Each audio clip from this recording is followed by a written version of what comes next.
लखीमपुर खीरी के Maigalganj railway station के कर्मचारियों की बड़ी लापरवाही सामने आई है। आपको बता दें कि मैगलगंज रेलवे स्टेशन के फाटक नंबर 26 पर जमुनिया टू मैगलगंज के मार्ग पर ट्रेन निकलने के बाद किया गया रेलवे फाटक बंद। वहीं रेलवे कर्मचारियों के द्वारा लापरवाही से हो सकती थी कोई बड़ी दुर्घटना। इससे पहले भी देखने को मिला है कि कर्मचारी रात्रि में फाटक खुला छोड़कर सो जाते हैं। मैगलगंज से बिमल कुमार, विश्वकर्मा की रिपोर्ट।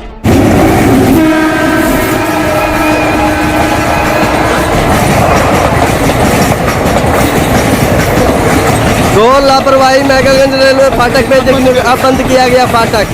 ट्रेन निकलने के बाद फाटक बंद किया गया। किसी भी अनहोनी की घटना हो सकती थी यहाँ पे। गेटमैन के द्वारा हम लोग निकल रहे थे और हम लोग निकल रहे थे, देखा कि अचानक ट्रेन आ रही है और फाटक खुला था और हम लोगों के निकलने के बाद ये फाटक बंद किया गया। ट्रेन निकल रही थी।